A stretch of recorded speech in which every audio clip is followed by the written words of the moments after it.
so excited. This is my friend Laney Lane. I've gotten to know her as well through the Pivot Shift Head community, and I'm super excited about talking about her journey and her story. What happened that had you decide to get into real estate? What happened with that? What was the beginning of Laney? You go as far and deep as you want to. Okay. First and foremost, thank you so much. I'm honored that you wanted to interview me. Like, it just makes my heart sing. Like, because I adore you and everything about you and your essence. So I'm really honored that you're interviewing me. Um, it's funny that you asked that question because let's see, we've been here 11 years. So maybe 14 years ago, 14 years ago, 13 years ago, let's start there. I was watching, um, uh, it was like Million Dollar Listing Beverly Hills, Josh Flagg. And I was watching that and I looked at my husband and said, I could totally do that. He said, well, why don't you? And I said, okay. So I went and took the weekend crash course and um, took the test. I failed the first time by 1 point. Oh man. I know, and it was the math. Ooh, surprise, surprise. And the back then because I'm from Massachusetts. I'm from the Boston area. So, well, South Boston. And back then it wasn't like it is now where you have to wait 30 days. Like, you could take it a week later, you could take it the next day, you could take it right away. So I waited 4 days, I studied some more, and I went back and I took the exam and I passed. So I was thrilled. So I knew I wanted to go with Keller Williams because the class that I took on the weekend, there was a guy that came in, and obviously I had no idea what to expect. And he came in and started talking about Keller Williams and its God family business. He started talking about capping, support, and the education. And I thought, maybe that would be a good place to start. And he was the only one that came in. Nobody else came in, no lenders, nothing. So he was a recruiter for KW for where I lived. And so he must have known whatever. He must have known the guy that was teaching the class. So he came in and and I I was talking to him because I had to take the bus to Boston, and it was just a lot of things to get me to take this exam where it was. And because nothing, like Florida, everything's like right there. Nothing was right there where I lived. And I called him on the way up and he's like, you're going to pass this, you're going to pass this, you're going to pass it. I called him when I failed it by 1 point. And then I actually did pass it. And he said, I knew it, I knew it. And he said, okay, so I'll see you on Monday. And I said, okay, because I think it was Thursday or something. I said, yep. So I went in on Monday. I met with him, I did all the things and I put my license there. And that was my journey.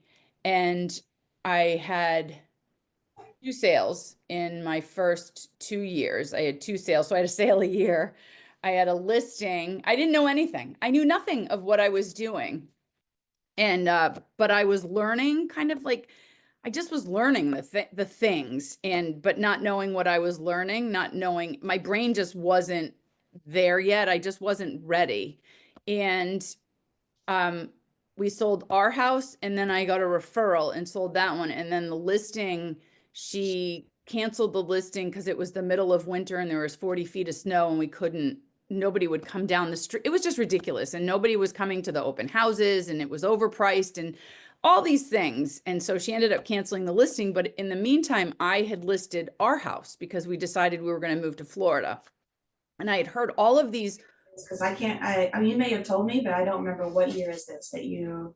So the year that I moved to Florida was 2014. Okay. So 2013, I put our house on the market and sold that house. I got my license in 2012. And all I kept hearing about was the short sales, and the horrible agents that were in Florida, and it was cutthroat and like not good stuff. I didn't hear anything good. So I decided that I have my background. was fitness, and I've owned 3 businesses. Um, one of them was my fitness business. The other one was I owned 3 tanning salons with my husband, and the third one I had started my own luxury dog walking and pet sitting business in 2001, before it was a thing, before it was even a thing. So I had business behind me, and I'm smart and I'm scrappy and I make things happen. It's all about the customer. It's all about the clients. And my clients, it was all about them, making them happy, making sure they enjoyed whatever it was that I was doing. So my husband's golf, and we had been talking about moving to Florida, and put the house on the market, sold the house, moved here. And he said, "You gonna do real estate here?" And I'm like, "Absolutely not. Absolutely not. No, no, no, no." And he said, "Why?" And I said, "Because I'm afraid of these people." So I didn't get my license, and I stayed in the fitness field. I worked for luxury country clubs, um, personal training, teaching classes. I'm a master spin instructor. So I went and taught people how to become spin instructors, how to be a spin instructor, and I certified them. Um, I went and did that. I mean, there's a lot of things that I had done down in Florida, and we bought and sold 6 times down here. And the agent wasn't communicative. I used her for the all the transactions. I don't know why. Don't ask me why. But I did, but I knew when we bought our first condo, our first townhome, like I knew that, no, we bought a villa. Like something in the back of my head, I got sparked when I was down here looking at all these properties. But when we went and looked at a townhome, we went to go in and we couldn't get in. The code wasn't working for us to get in. And she called whoever she called, and somebody came around the corner and said, "I'll let you in." What she did is that she opened the box and locked the top lock and left because they didn't want to show that property. So we're standing there wanting to show the property because my agent said they probably were selling it to somebody else. And it just kind of gave me like this, see, this is why I don't want to sell real estate down here, because there was like shady shit happening all the time. Yeah. So we bought and sold with her 7 times. And I looked at him and I said, "What are we doing?" And he said, "What are you talking about?" I said, "I need to be a real estate agent because I know I can do better." And he said, "What do you mean?" I said, "I know I can communicate better. I know I can help people find what they're looking for." And I said, "Look at how scrappy I was with my other businesses and making them succeed. Look at with the tanning salons. I mean, we sold them in a market where we couldn't sell them. And I sold our tanning salons." So he said, "Yeah, actually, you kind of make sense." So I and it was 2020, COVID had hit, and everything was on Zoom. That's So right. everything was on Zoom. That you relaunched in 2020. Yep. And that's when I took the course, and I took the course online because it was live. She was teaching live online on Zoom, but to all these people.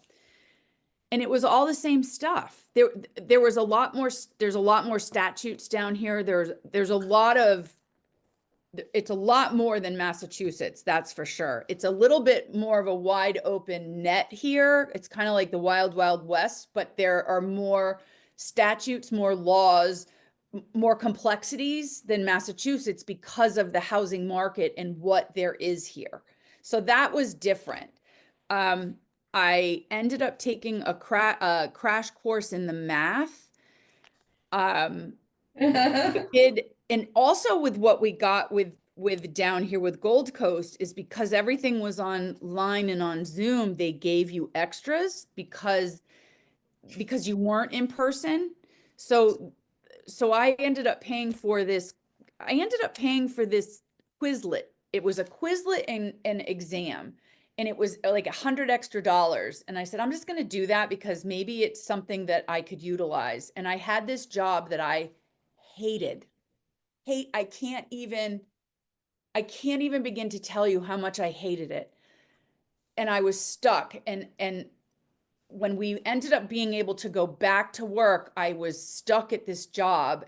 And the Quizlets were, you took the quizzes, you just took all these quizzes throughout all the chapters, and you could take it as many times as you wanted. And the same thing with the full exam. And it was all different kind, because they always have different kinds of exams. So I kept doing that, and I did that at work because I had the freedom to, because people couldn't come into the office because I was considered essential. And I ended up doing that. They opened up and I ended up scheduling the exam. You could take it at home or you could take it at the place. And I decided I'm better off taking it at the place. And they only allowed 3 people in to take the exam. So they were just starting to open things up. Nothing was really opened yet. So it was towards the tail end. So I was one of the 3 on the day that I scheduled it. I drove to the exam center and I took the exam, and I just remember praying the whole way down there saying, please let me pass this. Please let me pass this. Please let me pass. Cause Florida exam, I guess, is a lot harder than the exam that was in Massachusetts. And I'm a terrible test taker, terrible. And cause I get so anxious that I can't function. So praying as I'm driving down there. I go in, I take the test. I stand and wait, and they gave me my test, and she gave no face of if it was good, bad, or indifferent. So I couldn't read her, and I'm a really good reader of people and disking them. Like I'm very good at that. That is one of my positive traits. And I couldn't read her, and she handed it to me, and I flipped it over and it said pass, and I just broke down. I just broke down because I was so nervous going in that if I didn't pass it, I just didn't want to do it again. And you had to wait 30 days before you could schedule your next one. And I knew that if I had to wait 30 days, that information wasn't going to be right there. And I went back to that job, and I joined Keller Williams in Florida. Immediately, as soon as I got my license, I went in and joined Keller Williams, and kind of never looked back. But I stayed in that job. So I signed up with Keller Williams, and I didn't start working as a realtor until, so I got my license in, I think it was, I want to say October.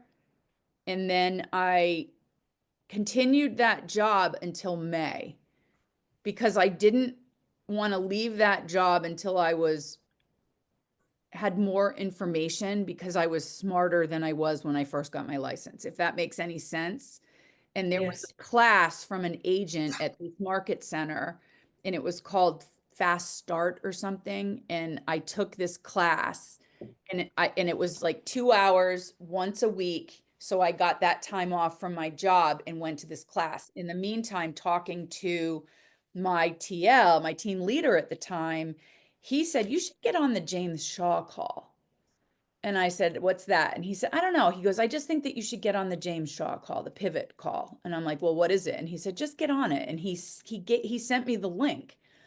And in, what was it?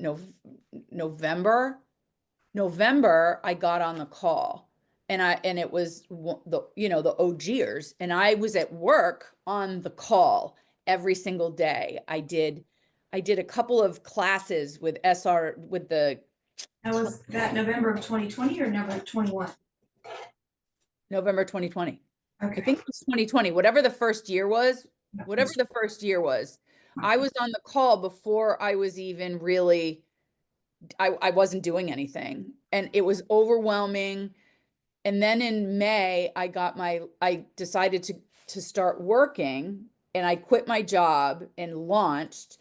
And that's when I really started to, like in April, I started to talk, and because I really couldn't talk because I was at my office. So I couldn't do anything. So I had my screen off, and that's kind of how it started for me. And I stayed on the call, not every day, but I was on it a lot. And then in May is when that first, when we started May, I started kind of speaking up, and I was in scarcity, very scarcity mindset. My mindset was my mindset was so bad in the beginning. I was victim mentality. Everything was scarcity. I'm never going to do this. I'm never going to be enough. Never, ever, ever. I'm terrible. Nobody's going to like me. No one's going to buy a house. Nobody's going to sell a house. I don't know how to do this. I don't know how to do this. And it was just on rotation, constant, because it's from my childhood. Those tapes, those tapes just churned on a daily basis. And I got lucky enough to be the last person allowed to go to PIP. Somebody dropped it. Somebody couldn't go. And it was like right at the cutoff. And James said, whoever has their next hand up can go. And I clicked raise my hand, and I got it. And I got the last ticket, and my whole world changed. My entire world changed. From that moment that I went to PIP 1, my whole world changed. And I did not know what was down the pike. I had no clue. And it's been an incredible journey for sure, because I do remember the first time you spoke, and I remember the difference of who you are and how you speak now, and how you were speaking then. Was incredible. And I truly do believe it was the pit, which, for those that don't know, it was the pivot in person. We Yep. were in COVID, we were still in COVID, and it was the first event held in person inside of our personal ecosystem. Yep. That, Mask on. yeah, Mask masks on. I on. mean, it was. Everybody had to have a COVID test that was less Yep. than 72 hours old before they got on the plane, had to ship, or before we arrived, before start time. And one of our beloved pitsters, I think she actually came down and ended up testing in Barb, right? in Safety Harbor. Yep. Yeah. Had to And stay in her room. yep. So She bad had to for stay her. in her room because when she got to Safety Harbor, she tested positive from COVID. And she was, of course, from another country, and I'm gonna have her on too. So I hope. Oh, good. So we won't talk about Barb, but I No, love no, no, Barb. no. Girl. But it's gonna be fun to see how all of this interweaves together, because I'm super excited. So now um, that We're- was a fantastic experience for everybody. For me, and I've said this before, and I will continue to say this, is that the Pivot Shift Ahead community that started on March 16th, 2020, which the planet shut down on the 13th. I had some things happen in my world that week prior to. I needed a place to belong. And yeah. it was perfect because James needed a place to be the person to belong for us. And he's been an amazing glue and provided so much significant value for us from then on. So what would be some pieces of how did you grow into lead generation? Because I mean, when people talk about lead generation, I mean, they think that's basically a cuss word, and you and I know it's I not. know. It's Really a not. good thing. So, So, yeah. so with my businesses that I had before, it was me peddling my wares. And so a good example of this is in 2001, when end of 2000, beginning of 2001, when I started my dog walking business. It was called the Pampered Paw. And I had brochures made. I mean, everything that I did with it was an evolution. And I pitched my wares. There was 3 vets in the area, and every month I would go to each vet, find out when their staff meeting was. Did they do breakfast? Did they do lunch? And there was a general, it was this fabulous, oh God, it was this fabulous market, and they did like platters. So I would bring not even participate in it. I would bring the platter for them and surprise them so that they would have a snack, a meal, whatever for their meeting. And I brought it in because I had a dog as well. That was I mean, I've always had a dog. So that my lab was in with this vet. And I also had a crush on the vet, like a huge crush on the vet. Of course, it didn't work out because he shoots animals and he lives off the land. And that is not, I'm too bougie for that. I'm way too bougie. I don't like bugs. I don't like camping. I love horses. I love flamingos, but oh, just I don't live off the land. I need electricity. So I honestly, so the first that was my, and of course that was my first vet that I went to, that I brought them their lunch, which was a platter of wraps. I bought potato chips and I brought that, like, this is for you. This is my business. Please, if you know anybody who would like a dog walker, a pet sitter, I would be honored if you would. But my language was not the way it is today. I was, well, I'm in 2020, I'm 57. So however old I was in 2000, that's how old I was. So I never had a plan. I never did a business plan. I just kind of did everything from the heart and the gut. That's how I've run. That's how my life has been led since I was 28, when I came into the program of recovery. But that's a whole other story. That's a whole other can of worms. But when I got sober, my life completely changed and did a 180, flipped upside down and backwards. So I've always gone on my gut and my heart. That's how I've always run my life. So I just kind of knew that people like food. So that's how I started it. And I started bringing things, and I would pop in and I would leave my brochures and my things and my business cards and all my stuff. And I would bring stuff to the front desk girls. And I did this every single month, and I would rotate between the 3 vets. And it started to build. And I got a couple of customers from my vet. I got a couple of them that became clients, and the dogs were my clients, and their people were my customers. Yeah. So that's kind of how I did things. So the dogs I would, think that's true with my, I'll share Isabel's Instagram page with you. It's I Isabel. love, you did. I love that. I love her page. It's Icy Doodle. So, but she is a bougie little girl. And I just love it. So yes, definitely Isabel is the client. Yep. And I'm just the paying customer. Yep. So it started to build with like a woman that I had met in the program. Now this is, I met her in the program when I think I was like a year and a half sober, and I was probably 6 years sober when I started this. Maybe, yeah, I was probably 5.5, 6 years sober when I started my dog walking. And a woman that I met who was very, very wealthy. She has had a cat, a Maine Coon cat, and she paid me $200 to come over and walk her cat. Yeah, exactly. I would walk a cat for $200. Right. And she was my very first. She was my very first. She paid me $200. I came once a week and I walked her cat, and he was in a harness. His name was Gus. This big furry gray thing. He was fabulous. And he had a harness and this long leash. And I would take Gus for a walk in the yard. Yep. And I'd Okay, spend an hour. so you told us that you were from Maryland, I believe, and I think Nope, you said Massachusetts. Massachusetts. So you were in Boston. Okay, so where exactly are you now? I'm in Florida.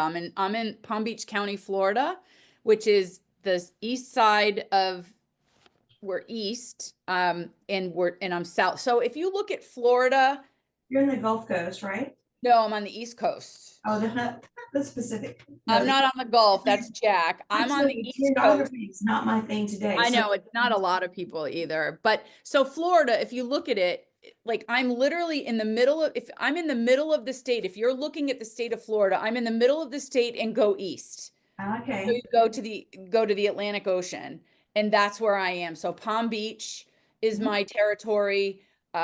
Jupiter, Boynton Beach. I also go in parts of Broward, which are going towards Fort Lauderdale. So I'm north of Lauderdale, and Okay. I'm south of Daytona. So Perfect. that's kind of there. So Yes. yeah, and I because of a lot of things are like 95 is easy. I can jump on the highway, and if it's an hour away, and I know people say, "Oh, don't go an hour away," but if it's an easy ride, I'll take it. If it's not, then I'll refer it out. Same thing here in the Atlanta area. Yeah. Right off of Interstate 85 and I actually 985. So if it's only an hour and it's an easy ride, that's fine, but if it's a tough ride, maybe not, so. Maybe not. Yeah, maybe not. And you know, I'm happy if somebody calls me and wants to know, hey, where are you and do you know who's here?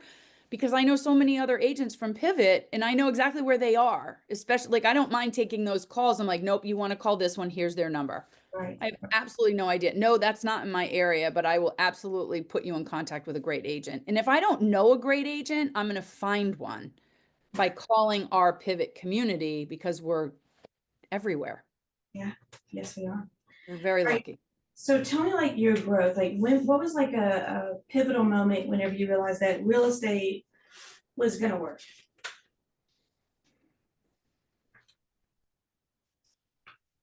Oh, let me go back now. So I think it was, oh, I know exactly when it was.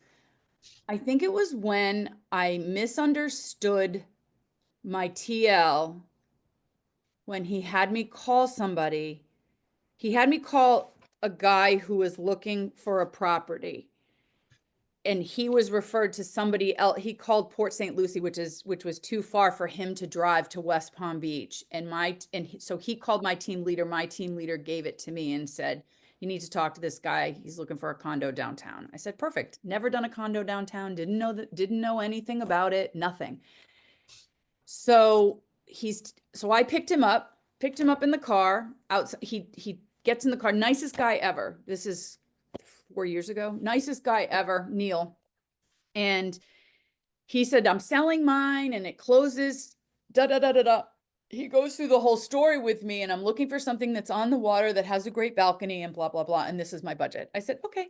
So we went and looked at a couple of places, and they weren't right, and they weren't right, and this wasn't right. And then we went and looked at a couple of other ones another day. I had found a couple of them, and they weren't right. And he was funny because the how I knew I was doing the right thing was when we were in one condo development downtown together, and he's like, let's go like investigate, let's go look around, because like these places you can't just walk into. Everything's gated, everything's with key cards and fobs, especially condos. They're very protective. So, and we ended up like, I don't even know where we ended up, but we ended up like in the trash, near the trash chute where all the trash goes down. We ended up there. I'm like, I don't think we're in the right spot. So we left there, and I was looking for a place, and this condo just came back on the market. I didn't know the building, and I looked at the pictures and I said, this is for him. And I called him up and I said, I will pick you up tomorrow at 9 o'clock in the morning. We're going to this condo because I think this is yours. And he said, what do you mean? And I said, this is yours. It's got your name all over it. So we went, we saw it, and he goes, are you kidding me? And I said, no, this is your condo. And he said, it is my condo. And he bought it, and he bought it cash, and it was a great transaction. It was fabulous.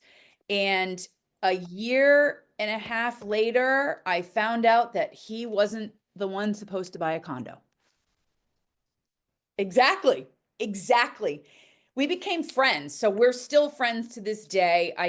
He's a snowbird, and he lists it with me to rent every year. A year and a half later, I'm at dinner at his house, and he made a comment to my husband that, can you believe I wasn't even looking for myself? And she sold me this condo. She sold me this condo, and I wasn't even looking to buy. And I went, what? Wait a minute, what? He was looking for a friend of his.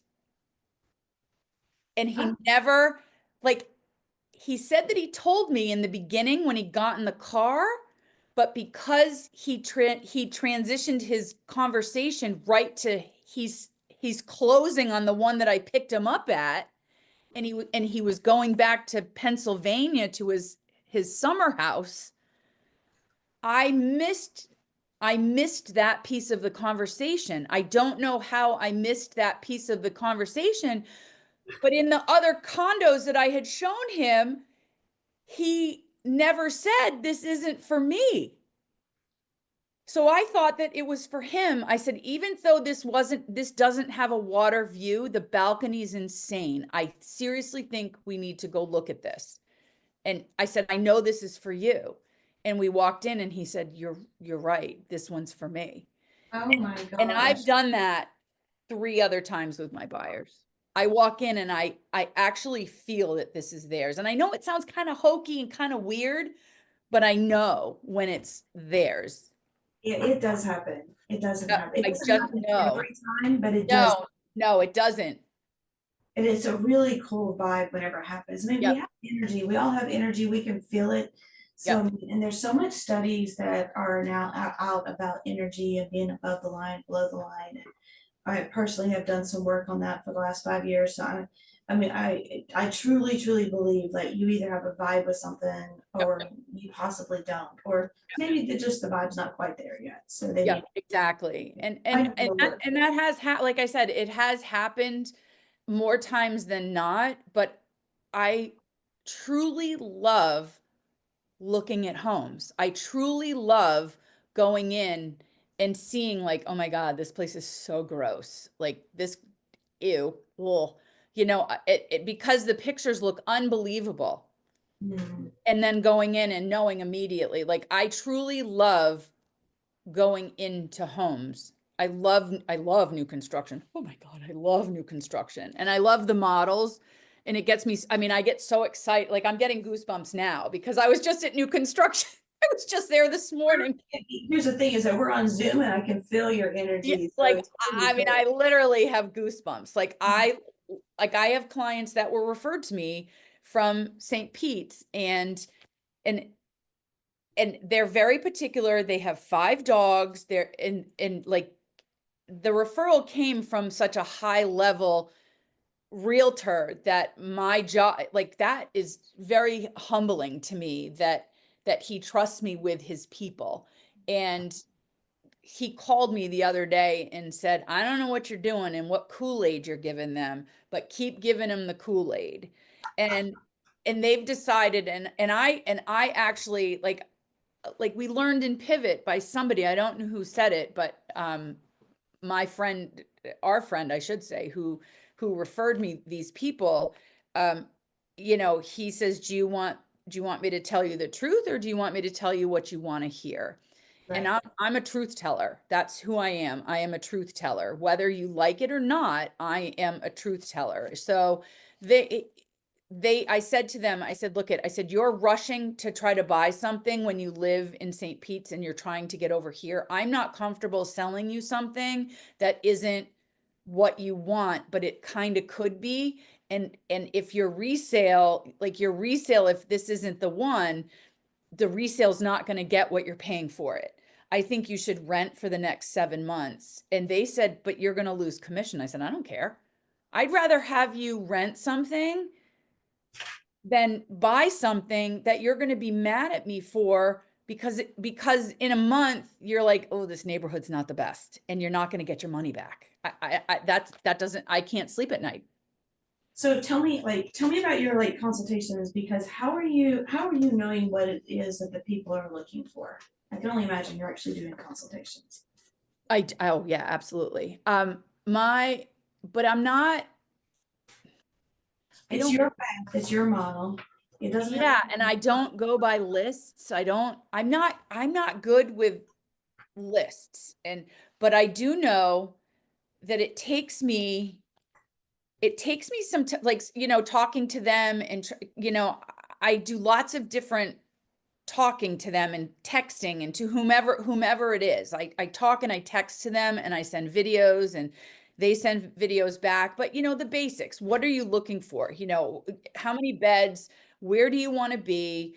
What do you do? I add my big thing is what do you do for fun? What do you like to do? And what do you like? I want to know what their lifestyle is like because then it makes it easier for me to find them something. Like if they have 5 kids, I'm not going to put them in it won't be 55 plus, but I'm not going to put them in a community where there aren't any kids.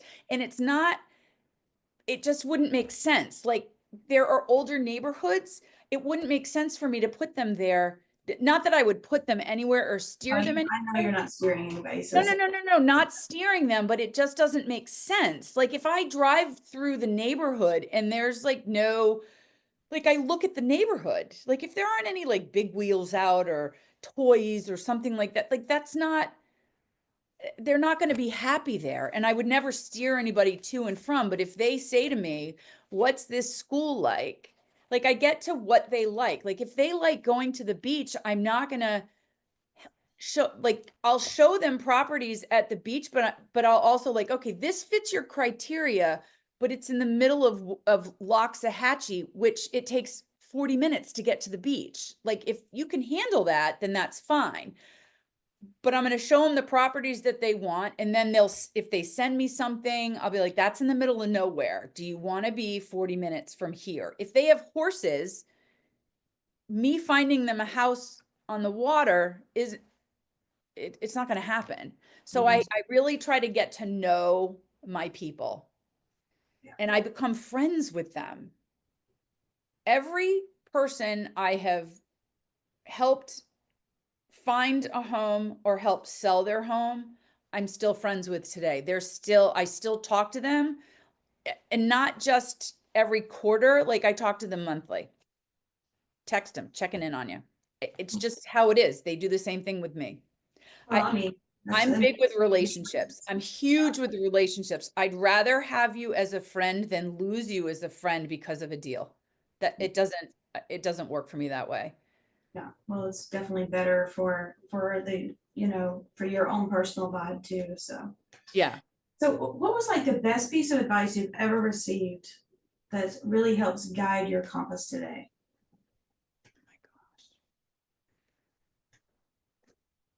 I got a coach. I finally got a coach. I That remember was when a you big, were there. that was a big thing for me because I've been, I'm a single agent. I don't have a team. It's me.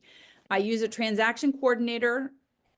If I have like one person I'm dealing with, I can do the transaction. And I know people say don't do it, but I needed to know the ins and the outs of the transaction before I can just hand it off to somebody. That doesn't make me comfortable. Now I have no problem doing that. But I work the transactions, and then somebody said you need a coach. And I spoke with, so Jack Smith, who I cherish. His coach, when I first started, his name was Michael Reedy, and he still is. And he said, you need to talk to him. And I think I was like, I think it was like my fourth time into the office or something like that. And I just didn't even know anything. And he was like, you need to talk to Michael. You need to talk to Michael. He's a great coach. He's a great coach. So Michael scheduled we scheduled a 30-minute time together. And I just wasn't ready. I was not ready for a coach. I'm coachable, but I was not ready because it was just, it was so much. I was drinking from the fire hose. It was too much for me. And it's taken me this time to kind of figure out how I work and what works for me and what doesn't work for me. I'm a slow learner. I'm a very, very slow learner, and I'm okay with that. So after, so 8 months ago, I called Michael and said, can we have another conversation? And he said, absolutely. And we had a conversation, and I hired him as my coach right away. And that has changed my life like 180 degrees. Having him and his, I know it's going to sound really cliche, but he said, stop. And I've heard this a million times. And he said, stop comparing your insides to everybody else's outsides. You don't know if they have a team of 20. You don't know if they've been doing this 30 years, because I get so down on myself of not doing what everybody else is doing. And I don't have this and I don't have that. And he said to me, Laney, you live in a scarcity mindset. And he's the first person that had the gall to say that to me. And thank God he did. He said, we need to get you into a abundance mindset. You need an abundance mindset. So that was my word last year, was abundance. This year it's purposeful. So he got me into the abundance mindset and how to do it. And that was the best advice that was given to me, is that I get to do things. I want to do things, not I need to do things. I need to do this. I need to do that. And when I talk to him weekly and I start saying, I need to do this, I'm not doing this, I need to do this, and he says, stop being a victim. The minute he says that, I'm like, blink. Well, I mean, good for him, because I mean, what a great coach that is, to be able to like reel you in like that. Yeah. And the fact that you're choosing to be coachable is so valuable. Yeah. Um, because I mean, that's, those are the favorite people I love to work with and coach and lead, is those that are willing to allow me in, create some type of transparency to be able to, I call it pop them on the forehead, but I'm not really physically No, popping, I know, I know. Yeah. you Like know, I gave him permission. I gave him permission. and that's how the coaching relationship should be, because it should be based on questions, helping you self-discover, and somebody that's willing to ask you questions that make you go, what? Yeah. I am acting like that. Yeah. Yeah. And he's got so many incredible ideas that I get tunnel vision because I think it should be this way. And then I'll talk to him because weekly I have to do it's a Google sheet that he sends me and I have to, what did I do this week? And I have to do that. And sometimes I'm like, oh, I don't want to do this because I didn't do anything. And then I get going. I'm like, oh, I did do this. I forgot I did this. I did do this. So it just kind of, it just I don't know, everything just kind of opened up with him. Like a lot of things started, I think, because I was receptive when I first got into back into real estate. I was very receptive to learning and wanting to be where I see some people, wanting to be there, but now I need to, I'm good with like how we, how we have to do the 30 points. Well, we don't have to do the 30 points, but we do the 30 points. I do the 30 points. I didn't realize I was a point person. Like I didn't realize that to gamify something made my life so much better. I And, can see that in you. Yes. but I didn't, I've learned so much about myself in the last 4 years than I think that I've learned in my last 29 years in recovery. I'm not kidding. Like I've really learned and grown from the things that have been the support that I get from this community. And a lot of them are from the OGers. I'm not going to lie. The OGers are what have like really given me some crazy support and and told me to stop it. Stop doing this, or yeah, do that. That's great. Do that. But I've always been very vocal and try to be clear on what I'm saying. And it's always from the heart and my gut. Like I said, it's my heart and my gut. That's what, like what you see is what you get. Oh, You're, no, and it comes across that way. yeah. I mean, the first time I heard you talk, and like like you said earlier, that you had a victim mindset, but I knew that you were coming from where you were. It was pure. It was Yeah. that was your pure moment. And now to watch this growth and spend the time with you, this time with you too, is also just like, oh my gosh, it's just so cool to see this growth. John Acuff, that book, Soundtracks, that was Mhm. huge. When Yeah. James had him come in and we had that was, I can't even tell you that book. I still go back to that book. And that was the first time, like I knew that I had, my upbringing was not good at all. Obviously, to pick up a drink at 8 and to be a daily drinker by 10, there's something going on there. There's something going on. And to put it down at 28, the like I didn't realize how much the soundtracks and the old voices were just circling and circling, and it was that hamster wheel and it never stopped. And that book changed how I looked at things. You and I sat at a table, I think it was at PIP 2 with Kelly McCann. We were the only table in Brittany Charbonneau. We were the only table, or there were two tables like ours with that specific I don't know, I don't remember what it was. Do you remember what that was? But we sat at that table and that was Brittany Charbonneau was a huge shift for me. That I Mhm. think that It's was awesome. PIP 2.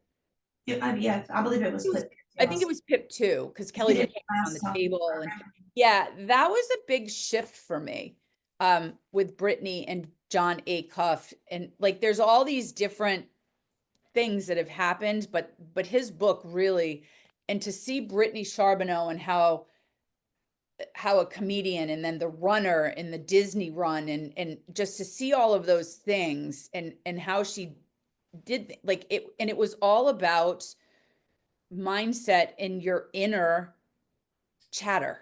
Mhm. So I just think that that was pretty pivotal for me. And I also stopped letting it run me and own me. I've taken people out of my life that were in my whole life. I walked away. It took a long time. It took a long time for it to stop hurting, but I'm such a better person for it. Like that toxicity is out of my life today, and I've completely like there's just been a big change that I've just recently noticed with me. Well, those kind of things, those kind of experiences, I mean, they come with a type of PTSD, and those things will stick with you. And they also are habits. I mean, that Yep. kind of, that feeling and that emotion and that, I call it reeling, just like if you're watching a reel, what does it do? It plays over and over and over. It doesn't stop until you swipe up, twice swipe off, or turn right, whatever. But it's that kind of behavior is a habitual behavior, and habits are hard to break. It doesn't matter what the habit is. It's a hard habit to break, the thoughts and the processes of the reeling of the you're not good enough, or what are you doing, who do you think you are, and Yeah. the mind, right? You're So not going to amount to anything. mhm, Why would you be in real estate? right, Hate right, real estate. That's what I was told. And I'm like, I yeah. do? Like, why would Or I do it if you don't twice? if you don't make it here, you can't make it anywhere. I mean, Yeah, you're not, you got nothing. You right, can't do anything. You're a yeah, loser. Like yeah. it just never stopped. And then when I took that toxicity out of my life, and that was about 3 years ago, actually now, 3 years that I Mhm. took that, it was Mother's Day. I'll never forget it. It was Mother's Day. And I walked away and said, never again, never again. And I haven't gone down that road. Well, well, good for you, because I mean, it is something to take a stand for yourself, for sure. Mhm. So Yep. let's talk about your daily routines. I know that pivot Okay. shift is one of your daily Yep. routines, but let's talk about everything else. So early, I do early birds. Yeah, I get on early birds. Sometimes I talk, sometimes I don't. It just kind of depends on, it just depends. Everything depends on how strong and confident I feel. Sometimes I wake up and I'm like, I don't have it in me to talk. I'm just going to listen today. I It just, understand. you know what I mean? It just is. And then I get on the pivot call, and then I have a break. I don't do any scripts and role play because it's too much. It's too much for me. And then I get on, not every day, but I get on the Paul and Lee Corey call. I get on their call.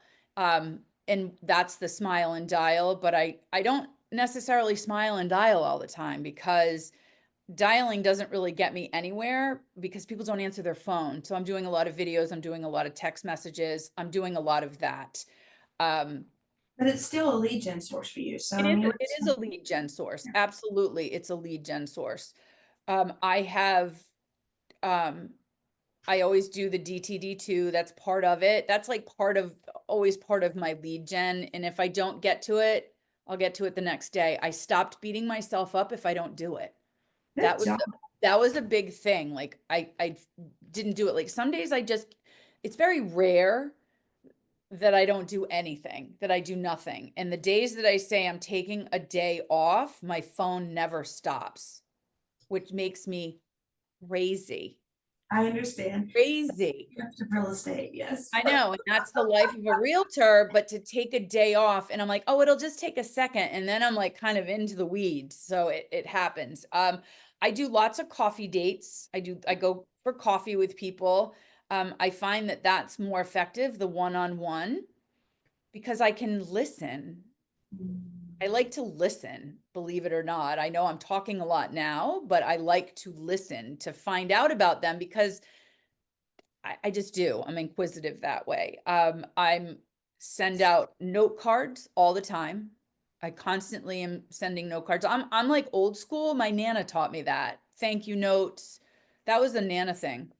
You know what? You sent me a note card, and I can't remember if I actually sent you a text message, but I You did. was touched. I was so touched by that text message, that note I cards. just if somebody says something on a call, I make sure that I jot it down and I send it to them because I just think that that's important. It's an acknowledgement that I like to give somebody because they opened up or whatever the case may be. I just, you just dressed, your hair looked so good. Like I sent a card the other day that said your hair looked so good on Zoom.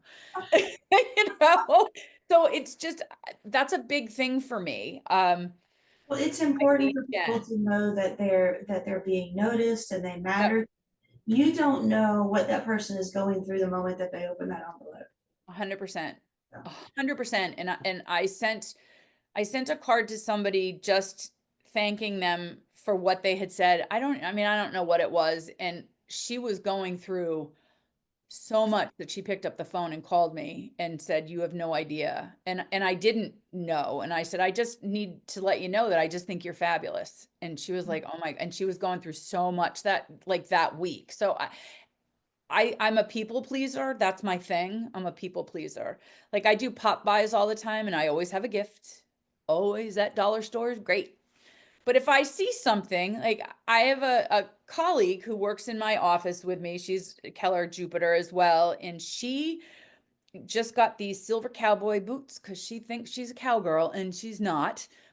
But I found these, and she's hilarious. And I found these chip clips in cowboy boots. So I was in the store getting a closing gift for my sellers, and I saw them and I got them for her and wrapped it up. And like stuff like that, even if it's clients or not clients or customers or that, I just am a constant, I network all the time. I'm a Kiwanis member, so I'm always networking. so what time do you get up in the morning? I'm consistent with 5:45. I'm very consistent with 5:45. Do I hit the snooze button? Sometimes. I've tried to get up at 5:30. It just doesn't work. 5:45 works really well for me. My husband has to, Sounds awful to your brain, but I bet if I said 5:45 instead of a quarter of six, your brain would still be arguing with that. So it that's probably would. It probably I'll would. go with that.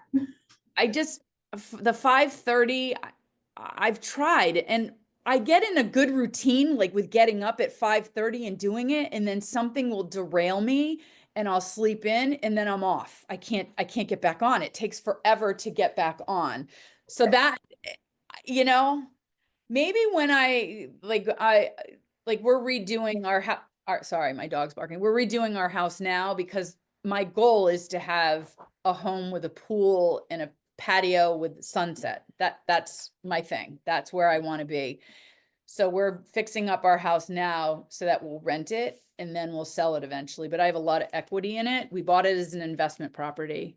So that's kind of the end goals. And I keep saying that when I get to the house, then I'll get up at 5:30 and I'll get in the pool. But to get up and go to the gym at 5:30, maybe it's a mindset thing. I'm like, how am I going to get home in time with the dog and do the. But I do go to the office. I go to the office 3 times a week. Okay. In the morning, and I'm there. If I'm in the car, that means I'm going to the office.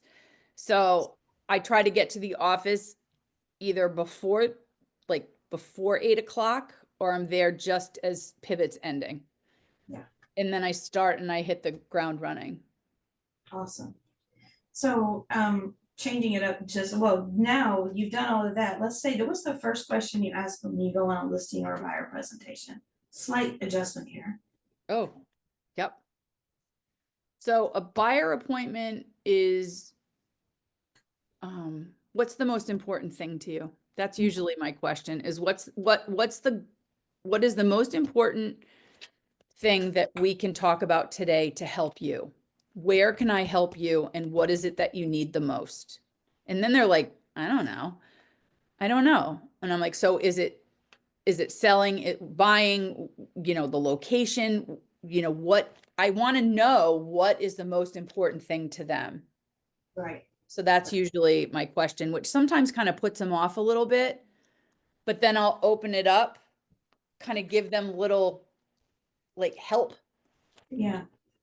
And I would say that in all reality, when you ask a high quality question, it should cause pause on the other side. It Mhm. should cause them to, oh, well, I mean, and it's kind of like going to the doctor, you know, what's the most important? You think, well, I want to feel better. Yeah, So, but, you know, but then they can help start doing some kind of diagnosis, right? But, exactly. yeah, I just want to know where they're coming from. And, you know, a lot of times it starts on on the conversation on the phone. And then, you know, and I try to give them, like, I'd like you to think about what we're going to get when we meet, like what you want when we meet. Do you, like, I need you to start thinking about that, what your overall goal is for this, because then we can make it a win-win situation. I want right. to make things a We're not win. meeting for grins and giggles. We're meeting to have a consultation. So, Yeah, we're not meeting to have coffee. Like, I'd love to have coffee. If you want to go have coffee, we can do it at a coffee shop, but there's a reason for me coming over here. There's a reason why we're looking at property. There's a reason why. so if you could start over, what's something that you would want to do differently?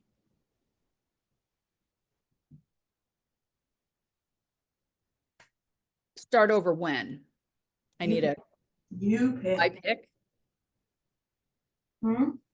If I could tell myself, if I were to start over, I'd start over um at the begin in 2020 when I was doing this, Mhm. saying it's all going to be okay. It's all going to work out. Is that the question? I don't, is It's that, your answer. It doesn't have to be mine. Yeah. okay. Yeah, just trust the process. It's all going to be okay. Okay, so what would you keep the same? Where you're like, okay, I'm absolutely, this is not going away in my life. How I interact with people, that Mm, is never going away because then it won't be authentic.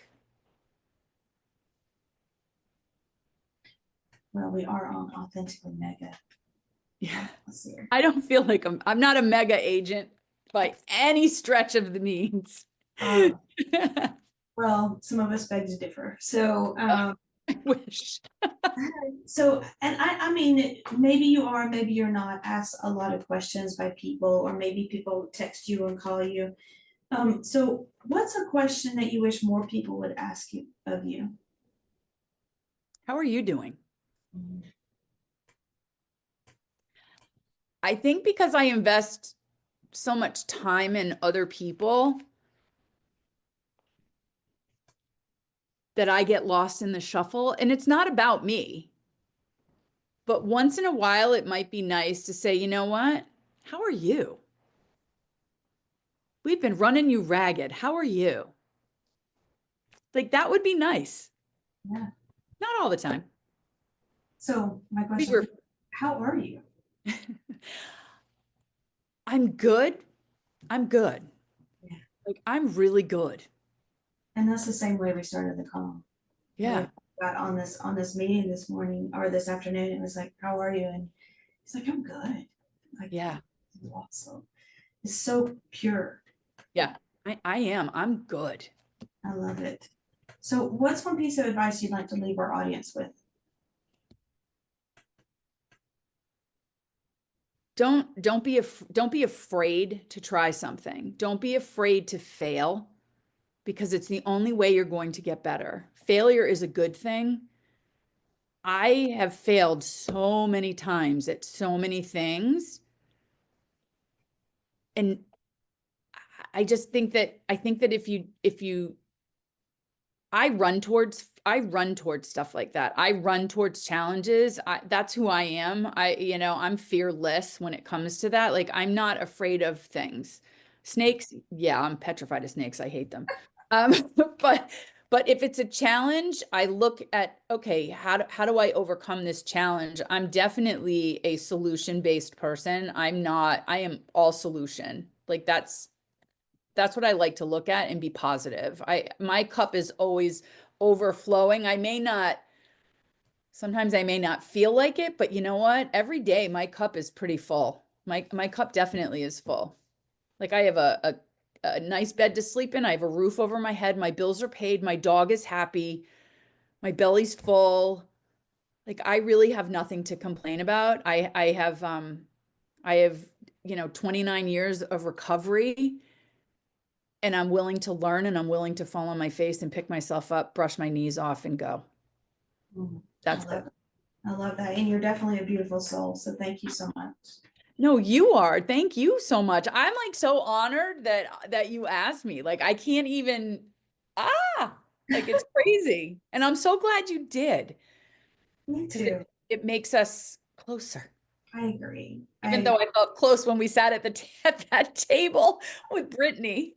Well, yes, and I remember you, I think it was you, it was either you or somebody else at the table were like, oh my, I'm at your table. Like, what? I said that to you because I'm like, I can't believe I'm at your table. Like, what? Because of course we didn't know anything about what we were doing. We just were told we're at table 5. And I was like, oh, I'm at your table. Ooh, What what? does that mean? What, so Well, tell me more just about because that. What was on the other side of that?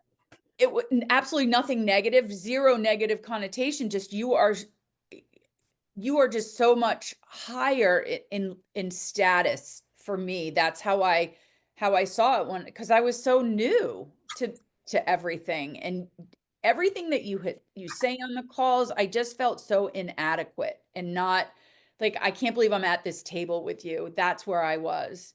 Like, I can't believe that I got picked to sit at this table with somebody as as smart as you are and as accomplished as you are. And I think that's what kind of took me by surprise. Wow. Well, thank you for that. I mean, I'm humbled to have those kind of comments made about me. Thank you so much. So, You're welcome, and well deserved. well, thank you very much. All right. So here we are at the end of our Oh my session. gosh, already? Wow, Yeah. an hour. Yeah. Wow, thank you so much. Oh, no. Thank you. I can't wait to see you.